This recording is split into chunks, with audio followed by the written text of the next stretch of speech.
Me he decidido contar en varios capítulos una serie de sucesos que me tocó vivir cuando era militar.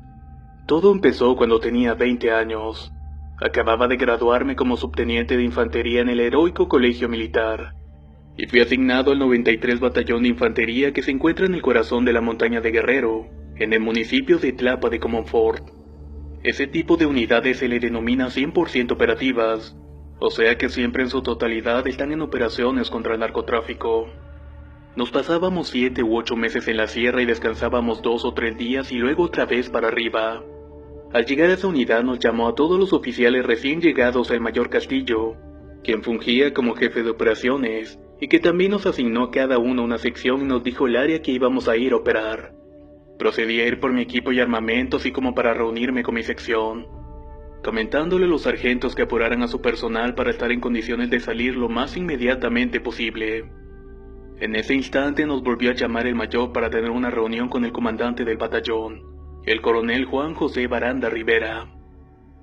Él nos iba a dar las últimas instrucciones, y al llegar con el coronel comentó de quién estaría designado para que comandara la base de operaciones fija en Temascac, a lo que él respondió que sería el mayor subteniente Betancourt. Inmediatamente noté la desaprobación del coronel, quien dijo que mi lugar fuera el subteniente Leocadio, ya que el subteniente Leocadio sí tenía más experiencia de campo y había ascendido desde soldado, a comparación mía que había llegado directamente del colegio militar. Pero que lo lleve Betancourt para que vaya conociendo el terreno, dijo. Cabe mencionar que sí me sentí mal en ese momento, pero órdenes son órdenes. Así que fui como escolta en los vehículos para llevar al subteniente Leocadio hasta su posición. Al llegar al poblado lo dejé y procedí para volver al batallón. No sin antes pasar a un poblado que se llama Olinala. Nos detuvimos a comprar unas cosas en una tiendita para comer y continuar nuestro camino. En ese momento se me aproximó un señor de unos 60 años más o menos y me dijo: no vayan a viajar el 11 de diciembre, el día de San Baltasar, y el malo anda suelto en esas fechas.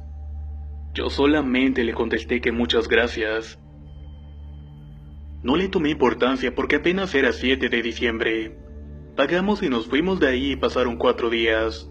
Ya en el batallón estaba yo de servicio cuando el sargento que se encontraba en la comandancia de guardia me habló por radio.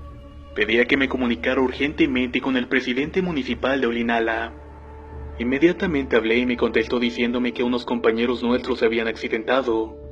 Posteriormente fui a la casa del coronel que estaba a un lado del batallón para comentarle todo lo que me habían dicho, respondiéndome que qué estaba haciendo ahí, que mejor agarrara un Homer y un pelotón y que me fuera inmediatamente para allá. Cuando llegué al sitio del accidente el panorama era desolador. Estaban unos soldados tirados, otros quejándose y otros heridos juntando las armas. Le ordené al sargento que estaba a mi lado que acomodara el área y procediera a la recolección del armamento.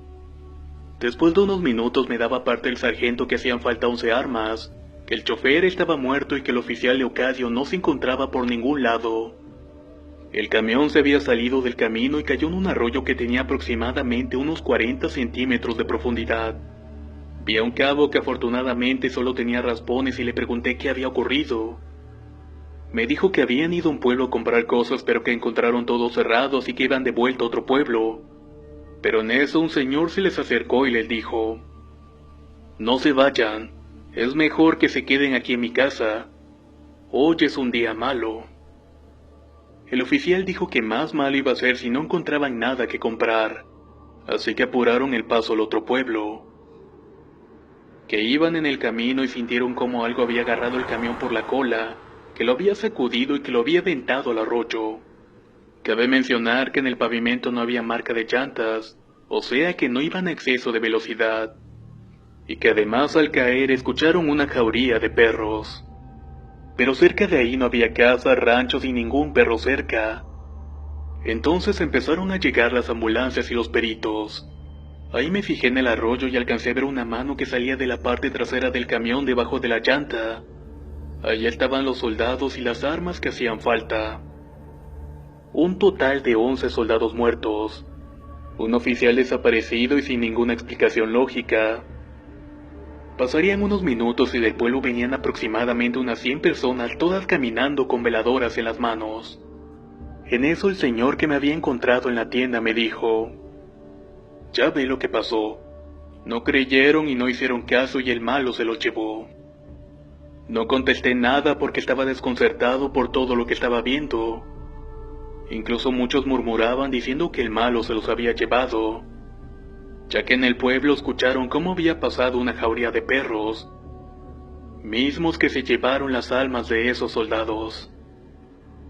Un aire gélido recorrió mi cuerpo cuando uno de mis soldados me preguntó, ¿en dónde está el subteniente Leocadio? En ese momento reaccioné y mandé un pelotón a buscarlo. No podría estar muy lejos. En esos instantes iba llegando ya el coronel comandante del batallón con una escolta y personal médico. El coronel me ordenó que con el personal que quedaba y parte de su escolta me fuera a la base de operaciones, ya que solo se había quedado una escuadra ya sola, así que me retiré del lugar. En el camino a lo lejos logramos ver una silueta de una persona y al rebasarla notamos que era el subteniente Leocadio. Dimos el alto total unos metros adelante y nos bajamos para ir a verlo. ¿Y cuál fue nuestra sorpresa de que no había nada más que oscuridad? Tal vez eran como las 3 de la mañana y estuvimos lampareando el sitio, pero no encontramos nada. Seguimos nuestro trayecto y al llegar a la base de operaciones salió el cabo de turno a darme novedades. Le comenté lo que había pasado y me dijo que no podía ser, que hace como 30 minutos llegó el subteniente Leocadio por su cartera. Le dijo que había olvidado la cartera y se retiró rápidamente ya que había dejado el Homer abajo en el camino, ya que nuestra base se encontraba en un cerrito. Le pregunté que cómo lo había visto, que si llevaba alguna herida o algo extraño. Él me contestó que no, que lo más raro que había visto es que habían 5 perros que lo estaban siguiendo. Ya para entonces el miedo empezó a apoderarse de todos, pues eran muchas las cosas que no tenían sentido, por lo que optamos no bajarnos de los vehículos y no dormir hasta que amaneciera. Ya al amanecer me hablaron por radio el jefe de operaciones, comentándome que iba en camino a dejarme 2 pelotones para completar la sección y que yo me iba a quedar como comandante. Estuvimos en esa base cerca de 3 meses y todos los días hablábamos de lo que había sucedido esa noche, también de que vimos al subteniente Leocadio caminando en el camino solo, y de lo que me había comentado el cabo en turno que había ido por su cartera y de los perros. Durante esos 3 meses me comentaba el personal de la tropa que en la noche veían como sombras en el campo de fútbol que tenía la base. Pero un día martes recuerdo bien a un soldado de nombre Samuel al cual le apodábamos la Parca. Le platicó su sargento que una señora en la noche se le acercó y le dijo que venía a despedirse. Que tuviéramos mucho cuidado ya que donde estábamos se había convertido en un lugar tocado por el malo, y después de esto se marchó. Le preguntamos que cómo era y él solamente contestó que era muy bonita y muy amable, cosa que se nos hizo extraño pero irrelevante. Al otro día se me ordenó trasladarme los vehículos a un lugar llamado San Juan Puerto Montaña, el cual es un pueblo en el municipio de Metlatonoc, en Guerrero. El objetivo principal era encontrar y eliminar plantíos de amapola. Y en esta parte de la experiencia se pone más terrorífico por los acontecimientos que vivía al lado de mi tropa. Fue un día pesado el trasladarme al punto donde me habían ordenado. Realmente fue un cambio muy drástico, ya que al lugar donde fuimos el clima cambiaba radicalmente. De estar en un clima templado llegamos a un clima frío, donde todo el día estaba lloviznando y pocas veces había días soleados. En las mañanas encima de los zules que le poníamos a las casas de campaña amanecían con una capa de hielo, y también había mucha neblina en el sitio. Todavía recuerdo el rico olor de café que hacía el cocinero en la mañana con canela. Fueron días relativamente tranquilos pero con mucho trabajo, y había muchas barrancas infestadas de plantíos de amapola. La base de operaciones se encontraba en lo alto de una pinera, y a las faldas de los cerros que se encontraban en el poblado de San Juan Puerto Montaña. Esto ya estaba pegado en los límites de Oaxaca y Guerrero. A un lado del pueblo estaba el panteón que podíamos ver perfectamente, ya que estaba a escasos 150 metros en línea recta.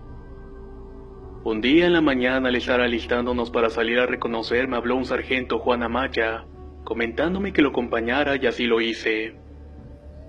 A espaldas de nuestro campamento encontramos algo así como un altar de puras piedras. Este medía más o menos 1,5 metros y estaba en forma de pirámide. Encima de las piedras había sangre y plumas de gallinas, pero nada de carne ni piezas de los animales sacrificados más que los picos de las aves. Nos quedamos atónitos y nadie dijo una palabra. Solo atiné a decir que siguiéramos con el trabajo y que no hiciéramos caso. Era sábado y el plan era llegar más o menos temprano de los reconocimientos para poder descansar y el domingo tomarlo como un día de recuperación. Así el personal podía lavar y hacer limpieza del armamento. Llegamos como a las 3 de la tarde y empezó a llover y a bajar la temperatura muy rápidamente. Todos nos cambiamos y nos arropamos para meternos a nuestra casa de campaña, y así resguardarnos de la lluvia y el frío. En mi casa de campaña tenía un radio el cual prendí y me recosté quedándome profundamente dormido. Realmente ni siquiera recuerdo cuánto dormí. Solo desperté cuando el cabo de turno al cual le decíamos Parchís me gritaba para avisarme que al soldado Parca le estaba ocurriendo algo extraño. A este soldado le apodábamos así porque era extremadamente flaco. Salí inmediatamente y estaba el soldado de sanidad checando el pulso y los signos vitales, y el soldado tenía la mirada algo perdida. En cuanto lo vi le dije, Parca, ¿qué es lo que tienes? Sus ojos giraron a verme y se sentó tomando bastante aire y me dijo, estoy bien, comandante, solamente no podía despertar. Lo tuvimos en observación toda la noche y todo estaba normal. Al otro día le mandé a hablar y le pregunté qué era lo que había pasado. Él me respondió que la silueta de una mujer se puso a un lado de él y que quería levantarse y que no lo dejaba, que la mujer le puso la mano en el pecho y le decía que no se parara porque había peligro. Yo solamente le comenté que eso probablemente fue una pesadilla y que no tenía que preocuparse más. Al caer la noche reuní la sección para tener una plática y dar instrucciones para el siguiente día, y después de esto nos retiramos a dormir. Estaba ya muy dormido cuando escuché una ráfaga de disparos. Inmediatamente escuché que mi sección procedió a establecer el plan de defensa. Salí arrastrándome de mi casa de campaña y le grité al cabo en turno para que me dijera quién había disparado. Él me dijo que había sido alguien del lado oeste de la base, así que esperamos 5 minutos para ver si continuaban los disparos. Esperamos y lo único que escuchábamos era el aire gélido que pasaba por las ramas de los pinos. Junté un pelotón y fuimos a ver quién había disparado. Llegué y alumbré con mi lámpara donde se encontraba el puesto de vigilante. Y ahí lo vi sentado con las armas entre las piernas y recargado en un tronco con el pantalón todo orinado del miedo. Era el soldado Parca. Le hablé y le dije, Parca, ¿qué es lo que tienes? Solamente levantó su mano señalando hacia el panteón que se encontraba en esa dirección. Alumbré y vi 3 perros caminando y en eso voltearon y sus ojos alumbraron por la luz de las lámparas. Yo solamente volteé a ver a la Parca y le dije, ¿cómo eres de miedoso? Así se le ven los ojos a los perros cuando se le alumbran con una lámpara. Al terminar de decir esto, simultáneamente uno de los animales se puso en 2 patas y luego empezó a caminar de forma humana. No lo podía creer. No sabía realmente qué estaba pasando y ni siquiera podía saber si lo que estábamos viendo era real.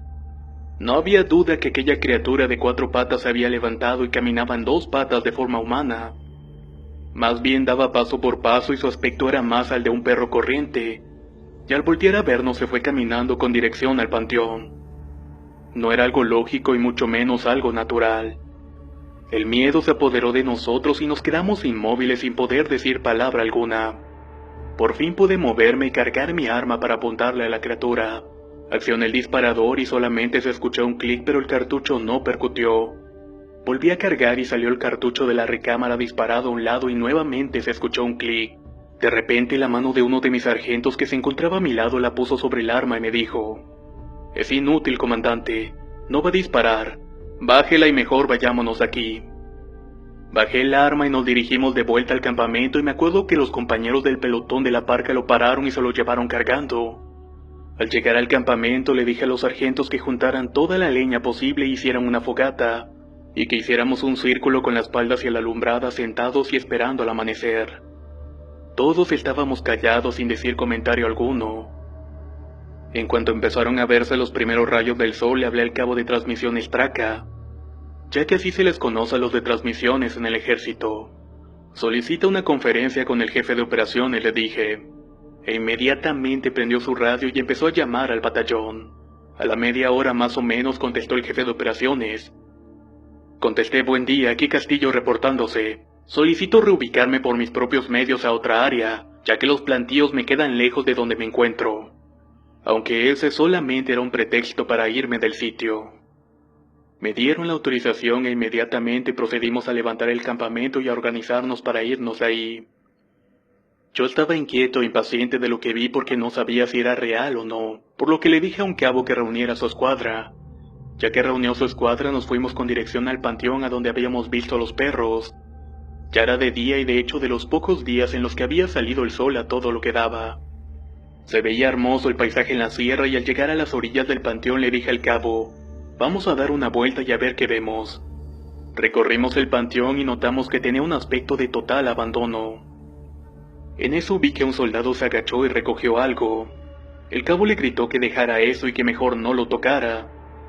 Así que fui deprisa a ver lo que había recogido y al ver lo que estaba en el suelo era como si me hubiera caído un bloque de hielo en la espalda. Ahí estaba la cartera del subteniente Leocadio. Nos retiramos rápidamente del lugar preguntándonos cómo había llegado ahí. Cabe mencionar que donde se accidentaron a donde estábamos nosotros eran aproximadamente 1 día y medio de camino en vehículo. No había explicación lógica de por qué nos estábamos encontrando la cartera en el panteón. Llegué al campamento y ya estaba lista la gente, por lo que le ordené a los sargentos que comenzáramos a avanzar hacia las nuevas coordenadas que les di. En el camino nos encontramos un camión que vendía frutas y verduras que se encontraba atascado. El conductor pidió nuestro apoyo y nosotros gustosamente le ayudamos entre todos a sacar el camión. Dicho conductor era de aspecto indígena y muy amablemente nos preguntó: ¿de dónde vienen, señores? Le contesté que veníamos del pueblito que estaba atrás de aquel cerro.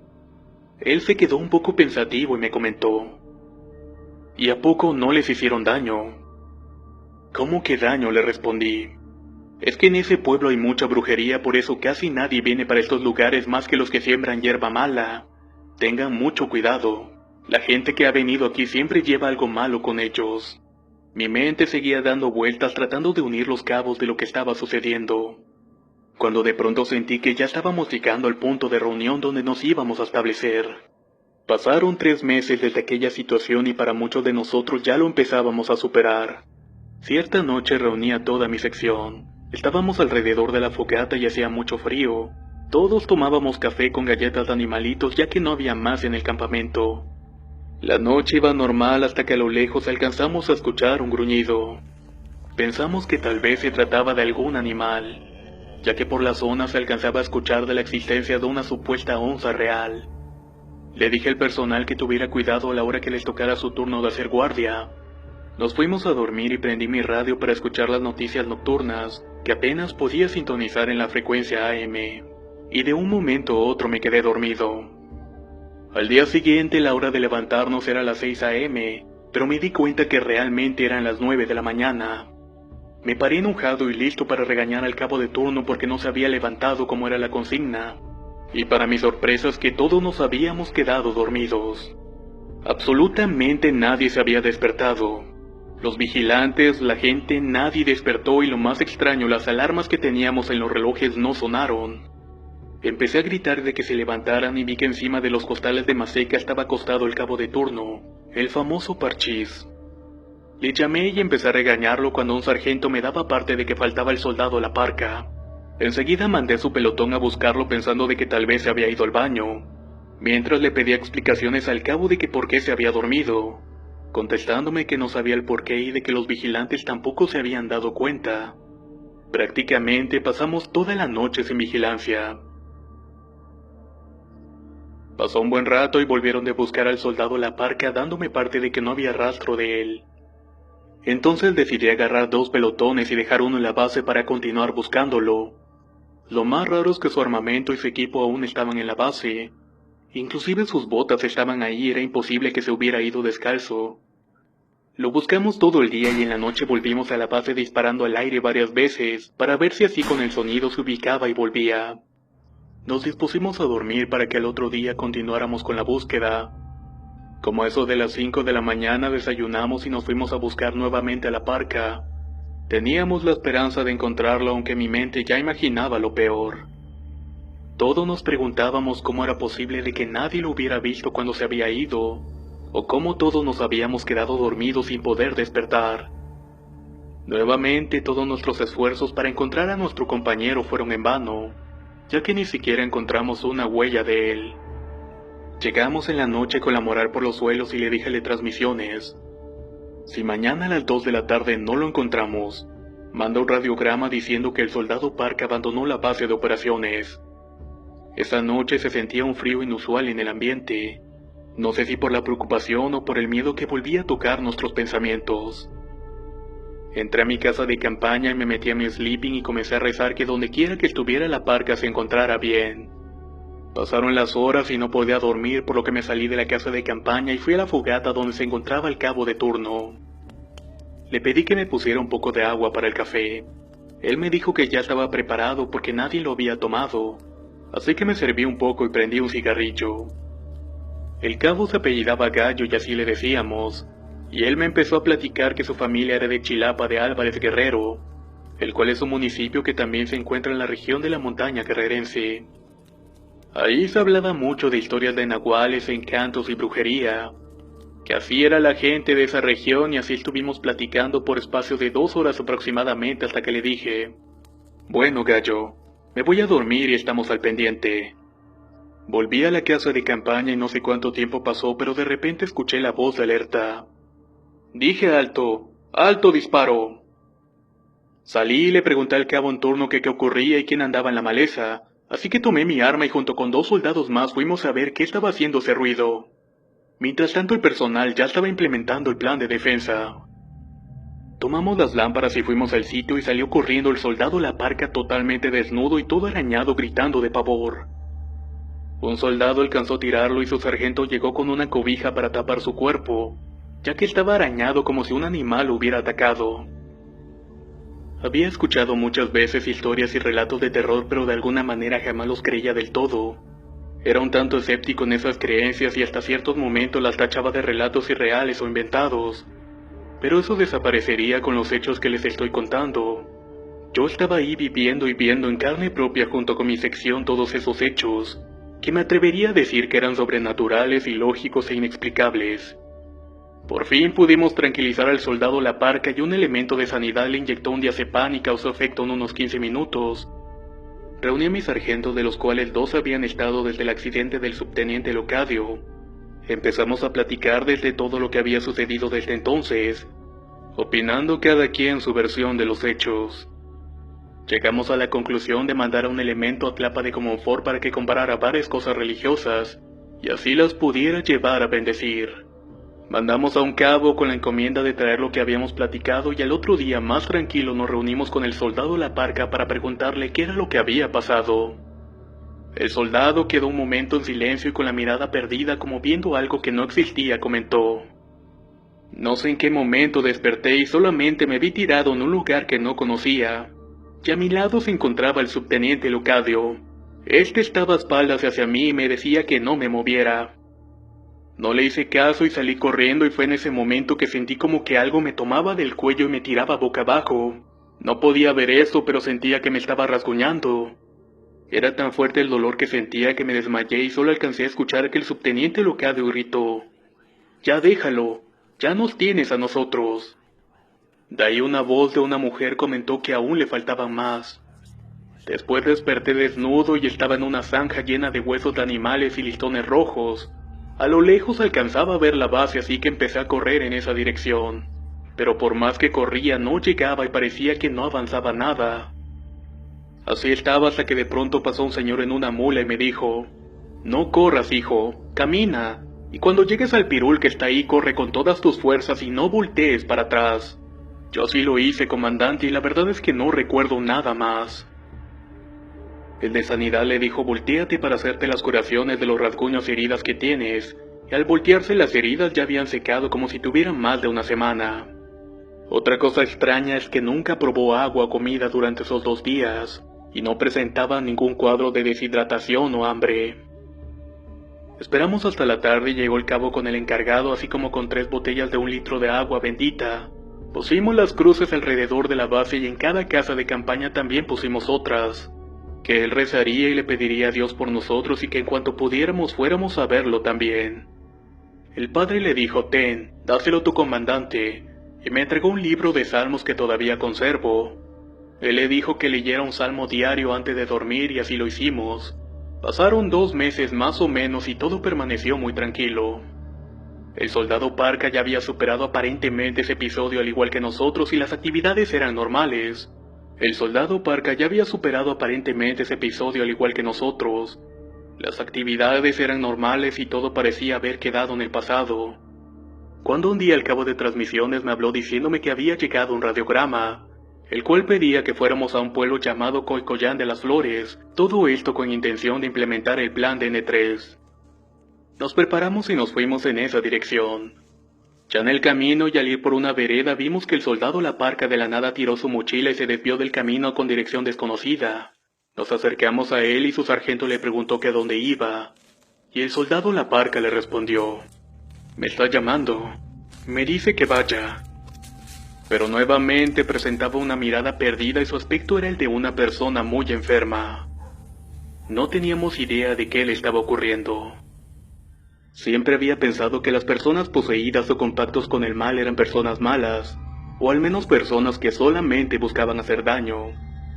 Pero no era el caso de mi soldado La Parka. Él antes de todo era una persona alegre, extrovertida, entusiasta y siempre sacaba alguna ocurrencia que nos hacía reír bastante. Era un hombre bastante confiable y hasta un galán con las mujeres. Pero todo eso desapareció convirtiéndose en una persona callada y solitaria. Desde que desapareció esos 2 días pasé por consigna que nunca lo dejaran solo, y sobre todo en las noches estaba un vigilante a un lado por cualquier cosa. Ese día que volvió a perder la conciencia, el personal de su pelotón lo detuvo y lo jaló de vuelta al camino. Estuvo desmayado como por 5 minutos, mientras que el cabo de sanidad le ponía torundas de alcohol en la nariz para que reaccionara. Estas causaron efecto y abrió los ojos, pero su semblante había cambiado. Tenía una cara de maldad. Empezó a decir que era el señor de los 7 males que creaba y destruía todo lo que él quería. Al mismo tiempo lo detenían 3 soldados de sus piernas, brazos y cabeza, y de un momento a otro volvió a desmayarse. Pero esta segunda vez dejó de respirar y no tenía pulso, por lo que el de sanidad comenzó a darle respiración cardiopulmonar. Había caído en paro y sus labios comenzaron a tomar un tono morado. Nuestro amigo La Parka se nos iba, pero gracias a la pericia del de sanidad logró que éste reaccionara gracias a la respiración boca a boca. Lo raro de todo es que al despertar estaba peor. Éramos 6 soldados y no lo podíamos contener. Alguien sacó una cobija y una piola y como pudimos lo envolvimos y lo amarramos. Ya estaba muy desgastado, así que le hablé de transmisiones y le dije: «Traca, quiero una conferencia urgente con el mayor médico del batallón, por favor». En cuestión de minutos el mayor estaba a la escucha en el radio. Le explicamos lo que pasó, pero obviamente nadie dijo nada de lo que había sucedido, pues nos iban a tachar de locos y hasta podíamos meternos en problemas. El mayor le dijo al de sanidad que le inyectara 3 milímetros de diazepam, a lo que éste le comentó de que esto ya no era posible porque llevaba 6 milímetros y otra dosis sería fatal. Entonces el mayor le dijo que le provocara un vómito, que tal vez era algo que había comido, pero nosotros sabíamos muy bien que no era así. Pero el de sanidad le respondió esta vez que le había dado agua con sal y nada, no había surtido efecto alguno. «Canalízalo y salgo inmediatamente para allá. Trata de mantenerlo estable», mencionó el mayor. Así lo hicimos y durante ese tiempo La Parka se despertaba y dormía, pero siempre que despertaba lo hacía de una forma demoníaca, hablando que todo lo que lo rodeaba sería eliminado. Cayó 3 veces más en paro respiratorio, pero afortunadamente las 3 veces logramos regresarlo. Pasaron como 6 horas y llegó el mayor médico del batallón. Bajaron la camilla y como pudimos lo pusimos en ella y en eso volteó La Parka y le dijo al doctor: «Nunca van a llegar». El doctor solamente se rió y dijo: «Estuvo bueno lo que se metió este cuate, ¿verdad?», aunque realmente ignoraba los antecedentes. Se llevaron a La Parka y nosotros veíamos cómo se alejaban los vehículos. Todos quedamos con algo de paz interna y continuamos nuestro camino. Sin embargo, no habían pasado ni 10 minutos cuando el de comunicaciones me dijo: «Comandante, el doctor quiere tener una conferencia con usted». Tomé el radio y dije: «Betancourt a la escucha. Adelante, jefe». «Betancourt, necesito que vuelvas al Homer Ambulancia porque este se descompuso». Me vi a la cara con varios compañeros y contesté de que íbamos en camino. Llegamos a donde se había descompuesto el Homer Ambulancia. El chofer comentó que esa era la última subida para agarrar la carretera a Chilpancingo, pero cada vez que trataba de subirla se le apagaba el vehículo. En eso la parca dijo: «Ya les dije que nunca vamos a llegar». El doctor enojado solamente dijo que le taparan la boca. Ya estaba oscureciendo y no podíamos hacer mucho, así que el sargento Maya se me acercó y me dijo: «Comandante, venga, vámonos con la parca y mírelo». La parca estaba como si no hubiera pasado nada y se encontraba tranquilo. Además su aspecto era normal, así que le pregunté que cómo se sentía. Él solamente me dijo: «Comandante, le quiero pedir un favor. En mi cartera tengo una estampita de San Gabriel Caballero. ¿Me la puede leer, por favor?». «Claro que sí», le respondí. Pasé a leer la estampita y luego él se cayó dormido. Así que le dije al chofer: «A ver, haz el último intento y prende el Homer y vete». Lo hizo y subió sin problemas la colina y vimos cómo se fueron alejando las luces de los vehículos, llevándose a nuestro compañero con ellos. Atrás había quedado la incertidumbre de lo que había estado pasando, desde el accidente de los 11 soldados fallecidos, el no encontrar al subteniente Locadio, el perro que caminó de forma humana y la desaparición y transformación de la parca. Así pasaron los meses y por fin llegó el ansiado radiograma que nos iban a relevar. Por fin íbamos a tener un descanso. Después de varios meses en la sierra llegó la sección a relevarnos y venía al mando del teniente de infantería Alberto Rochín. Procedí a entregarle los cargos y las cartas topográficas, y al otro día a primera hora salí rumbo a Tlapa de Comonfort. Llegamos al batallón alrededor de las 6 de la tarde y fui directamente junto con los otros sargentos del pelotón de sanidad para preguntar qué había pasado con el soldado La Parca. Ahí se encontraba el sargento de sanidad y el capitán Cabrera. Después de saludarles pregunté cuál era la situación con La Parca. Me contestaron de que se le había diagnosticado esquizofrenia crónica y personalidad múltiple, que se le había mandado a México y que de ahí se le puso a disposición de los familiares, ya que La Parca era originario de Tlapa. Investigamos el domicilio de mi soldado y nos lo proporcionaron gustosamente, así que nos cambiamos de civil y fuimos a verlo. Ya en la salida nos encontramos al cabo Parchís, que también se nos unió para ir a visitar a nuestro compañero. Ya en la salida nos encontramos a su cabo el Parchís, que también se nos unió para ir a visitar a nuestro compañero. En el camino nos comentó el Parchís que uno de los soldados que iba de escolta con La Parca rumbo al hospital le platicó que en cuanto llegaron el nosocomio al Chilpancingo, este comenzó a ponerse en una situación crítica, ya que La Parca empezó a amenazar al doctor que si no lo dejaba ir se iba a arrepentir. No obstante, el mayor tomó poca importancia y solamente comenzó a reírse. Llegamos al domicilio de La Parca y era una casita humilde con un patio grande y árboles frutales muy grandes de mango y naranjas. Tocamos en la entrada y salió un niño como de 8 años y le preguntamos por La Parca y el niño gritó: «Abuela, buscan a mi tío». Salió una señora de edad avanzada y nos dijo: «¿Qué es lo que quieren aquí?». Contestamos de que solamente veníamos a buscar a nuestro compañero. Ella respondió: «Lárguense de aquí. Ustedes son los culpables de que mi nieto está así. No hicieron caso y ni creyeron de las advertencias que les dijeron, y ahora mi nieto está pagando las consecuencias». En ese momento, en la puerta de la entrada de la casa se paró La Parca y se nos quedó viendo y solamente hizo una sonrisa y se metió. Nos retiramos del lugar y al doblar a la esquina nos alcanzó el niño que nos recibió. Este tenía una hoja que le dijo La Parca que nos diera. La hoja decía lo siguiente: «Comandante, muchas gracias por venir. Salúdeme a todos los compañeros, pero por su seguridad ya no vuelvan más por aquí. Estoy contaminado con tierra de panteón y polvo de muerto». Y eso era todo lo que decía la carta. Llegamos al batallón y al entrar a mi cuarto de oficial me llamó el cabo cuartelero comandante, que me pedía que me presentara inmediatamente con el coronel. Fui rápidamente y entré a la comandancia y ahí se encontraba sentado el coronel revisando unos papeles y me dijo: «Entra». Me paré firmes enfrente de él y le dije: «Ordéneme, mi coronel». Y este me contestó: «Qué raro fue todo el caso de tu soldado, ¿no crees? Se le hicieron todas las pruebas de sangre y no salió nada raro, también tomografías y nada. Lo único que le detectaron fue una hernia umbilical que no era ningún riesgo o que ponía en peligro su integridad física». «Así es», le respondí al coronel. «Mira, Betancourt, en toda mi vida como militar he visto y vivido muchas cosas en este medio, Al igual que en su momento tenía la misma cara que tú traes ahorita. Es uno de los tantos peligros a los que estamos expuestos, pero solo queda pegarse a Dios y lo que nos proteja, que no hay de otra. Muchas personas, si le cuentas qué pasó, te tacharán de loco, o lo peor, hasta te pueden meter en el psiquiátrico, y eso puede afectar tu carrera militar. Yo te aconsejo de que sigas con tu vida, como si nada de esto hubiera pasado. No sabía si era bueno o mal el consejo, pero tenía razón de alguna forma, ya que era algo que va en contra de las leyes de la naturaleza lo que había vivido. Así que me retiré y me fui a cenar para posteriormente irme a dormir. Al otro día me despertó el toque de levante de la corneta y me alisté para salir a la lista de Diana. Cuando salí, luego inmediatamente sentí un ambiente pesado. Le pregunté al capitán que estaba en el cuartel qué pasó y el comandante me contestó que el médico había fallecido. El mayor médico cirujano de nombre Pedro era una persona sencilla y muy amena. Le encantaba jugar básquetbol y era originario de Chilpancingo, Guerrero. Por alguna razón que desconozco estaba en proceso de divorcio y tenía 2 hijos pequeños.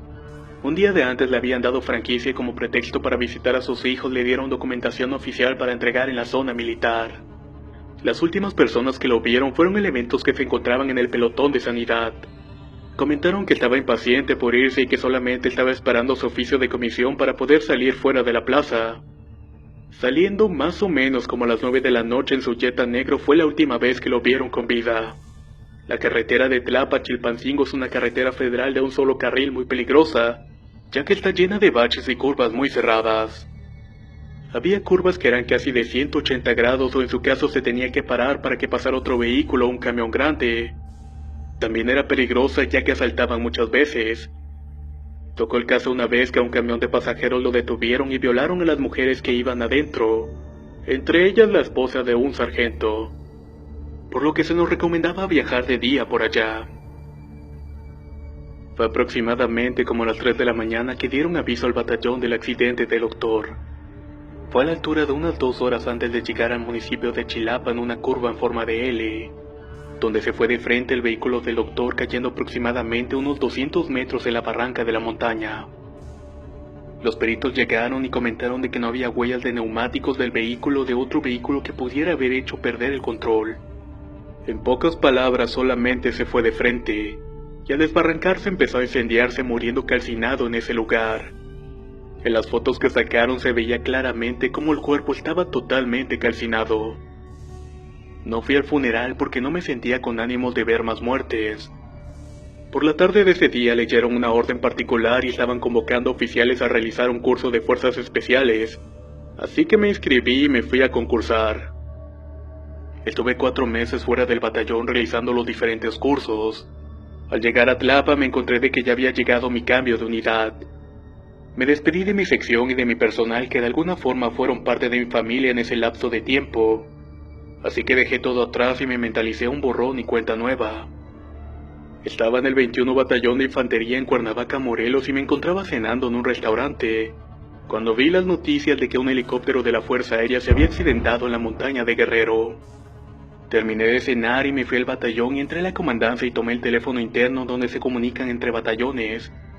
Hablé por teléfono y me contestó un sargento escribiente llamado Oscar y lo saludé.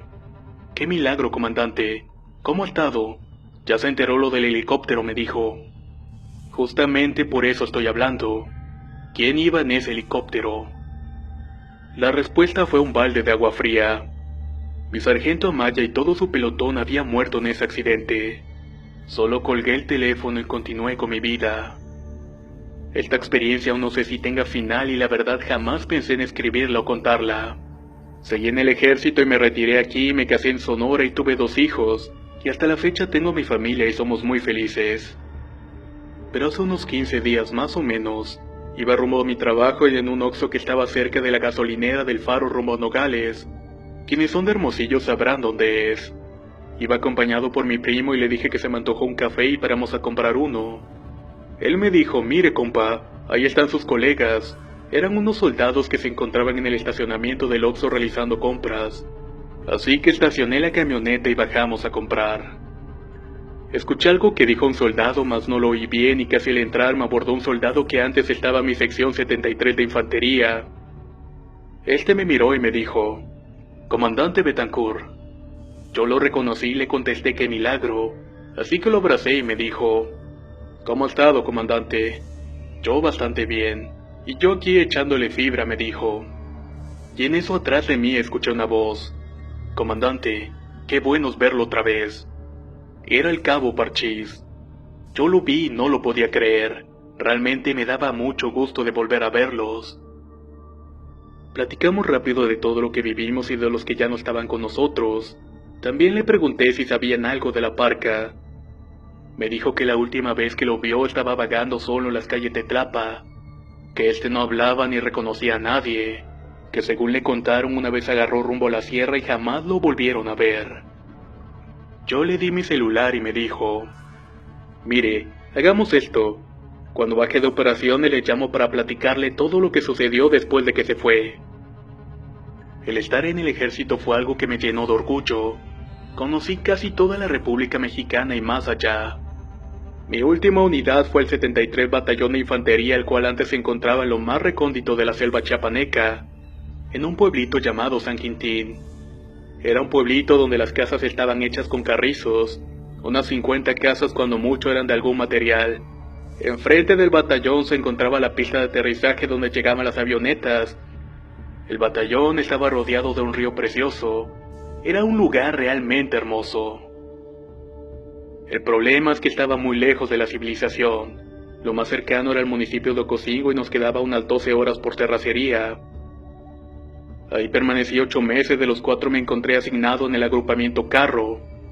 Una noche estábamos viendo televisión, y cabe aclarar que solamente se podía ver con Sky. De pronto escuchamos como una estampida de caballos. Salimos a ver qué era, pero no había nada. Fue raro, pero hasta cierto punto lógico, ya que había mucho aire y pensábamos de que había sido eso. Al otro día le tocaba ir de escolta a otro oficial que se encontraba ahí. Era el subteniente Rodríguez, el cual iba a traer agua en una pipa, y cada tercer día nos turnábamos. Pero en el ínter de ir, el general que estaba al mando del agrupamiento le dijo que reforzaran una de las bardas que se estaba cayendo, y por esa razón no había desayunado. Le dije: ve a desayunar y yo voy por el agua, y en ese tiempo ya era teniente, así que mandé a llamar un pelotón y me fui por el agua a un arroyo que estaba como unos 10 kilómetros de la base. Al volver me fui directo al comedor donde se encontraba desayunando el subteniente. Me senté en una esquina y comenzamos a platicar porque queríamos hacer un mini torneo de fútbol entre pelotones. Cuando solo alcancé a ver cómo la parte del cañón de un arma salió de un costado mío y disparó al pecho del oficial. Este cayó de costado y entró un cabo de nombre Agapito. Volteó, me vio y dijo: salga de aquí, comandante. Esto no es para usted. Descargó toda el arma en el cuerpo del oficial y cuando terminó quitó el cargador, abrió la recámara y volvió a decirme: ahora sí, comandante, haga lo que tenga que hacer. Le vi la mirada perdida y le pregunté: ¿sí estás consciente de lo que hiciste, verdad, Agapito? No respondió y solamente se sentó. Para eso llegaron los sargentos y les dije que lo pasaran como detenido y así fue. Llegaron los peritos y en las declaraciones el cabo solamente decía: lo hice porque así se tenía que hacer. El subteniente estaba próximo a casarse. Su novia estaba embarazada, así que iba a ser padre. Yo no lo conocía muy bien porque tenía poco tiempo de haber llegado de cambio. Y al estar juntando sus pertenencias vi unas fotos que tenía guardadas. Al verlas solo me senté en la cama y no me caía el 20. Estaba retratado exactamente en el mismo lugar donde teníamos nuestra base en Guerrero, donde vimos al perro caminar de forma humana. Seguí buscando en su maleta y en efecto, él venía de cambio del 93 Batallón de Infantería. Tenía fotos del batallón y de las áreas donde estuvo operando. Dirán ustedes o algunos no me creerán que son muchas coincidencias o exageraciones, o tal vez hasta mentiras. Lo que sí les puedo asegurar que a partir de esas experiencias la forma de ver la vida me cambió totalmente. Estoy convencido de que hay algo después de la muerte, que sí existe la maldad así como existe el bien, y al igual que ustedes quedarán muchas preguntas sin resolver. Solo espero que pronto el cabo Parchís baje de operar y me contacte para platicar con él. Por el momento solo les puedo decir que muchas gracias a todos los que me acompañaron recordando esta experiencia. Realmente no hay un final y tampoco sé si algún día lo habrá. Si alguno de ustedes también tiene una teoría que pueda ayudar a resolver todas estas incógnitas, se los voy a agradecer infinitamente. Dios los bendiga a todos ustedes y a su familia. Se los desea su amigo Emanuel Betancourt.